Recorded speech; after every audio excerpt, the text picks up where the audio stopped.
Now, cliches aren't necessarily a bad thing. After all, there's a reason why they're overused. What we want to do is avoid eye rolls and make sure that when we pick these ideas, if we do, that we support them logically and have world building or character backgrounds that help enforce this.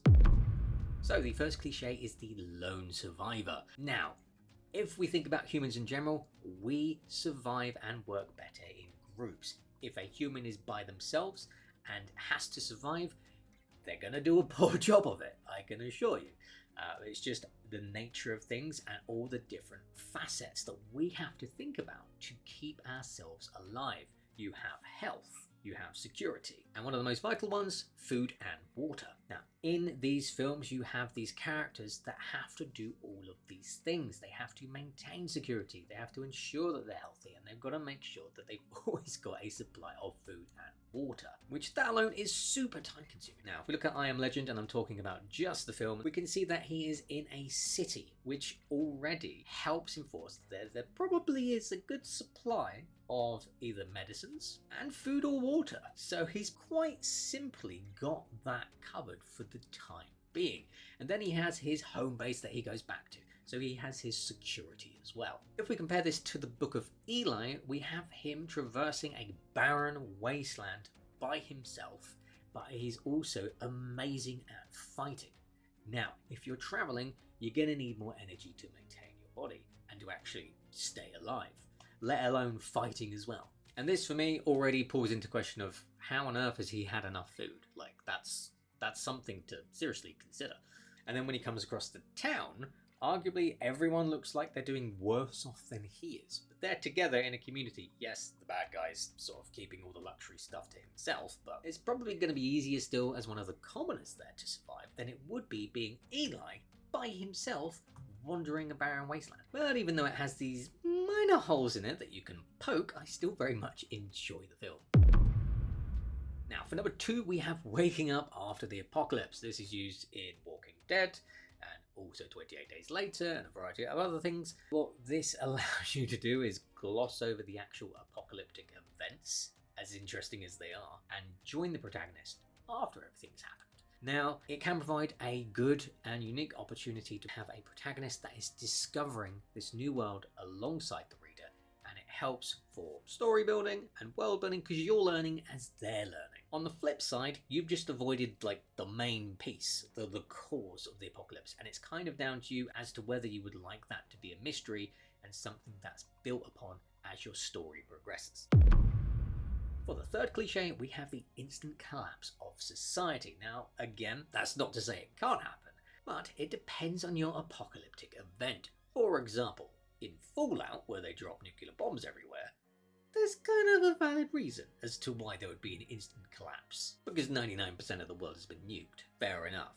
Now, if we just push Fallout to the side for a second, yeah, usually disasters are a little bit more gradual. You wait for infrastructure to start to fail, like water and electric, and then whatever your inciting incident is spreading, and that takes maybe a couple of days or a couple of weeks, and there would be areas that would still be functioning when other areas are starting to collapse. It wouldn't just be a sort of instant collapse across the board for everyone, of course, unless you have specific events that do cause that. So cliche number 4 is cannibalism everywhere. Everyone's suddenly eating each other. You got The Walking Dead has a sort of community that did that, and they also have The Road as well, has cannibalism in it. Now, of course, it does occur, but only in extreme and severe circumstances. Generally speaking, when you meet groups of people, you're more likely to want to work together for better security, for better survival, to help find food at a better rate. And the last thing that really is going to cross your mind is that you want to eat them. So for The Road, it's a super depressing book. It did kind of fit into it. It looked like it was just one house and an isolated case where whoever lived there is just an absolute nut job. And then for The Walking Dead, as long as everyone wasn't aware at that facility, I think it was like the terminal or something it was called, as long as everyone wasn't aware, that's more sort of realistic, that you've just got some whack jobs at the top that do it and everyone else just thinks they've got a great supply of food. So cliche number 5 is resources last forever, such as ammo, petrol, food, water.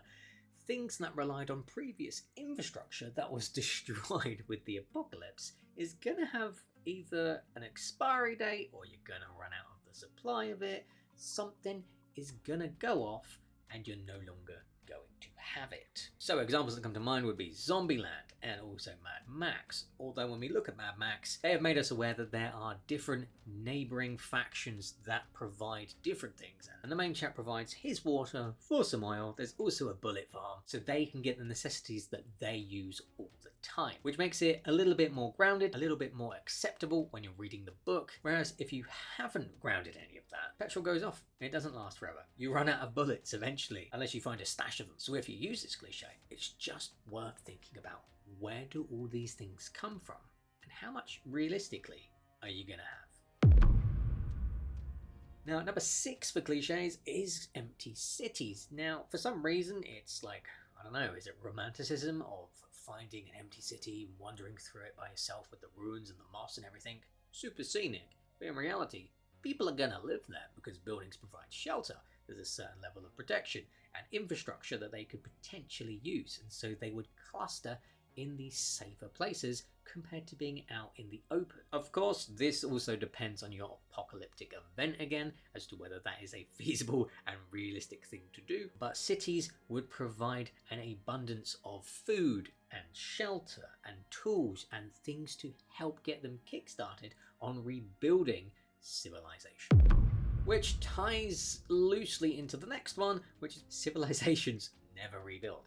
Of course, depending on the apocalyptic event that you have, maybe it's tough to rebuild, but over enough time, civilization will rebuild again. They will repopulate these cities or make new cities. Historically, humans are pretty quick at springing back into action and actually getting things back up and running again. Restoring agriculture, the use of the land, trade, and some sort of governance. Like, these things do occur and do happen.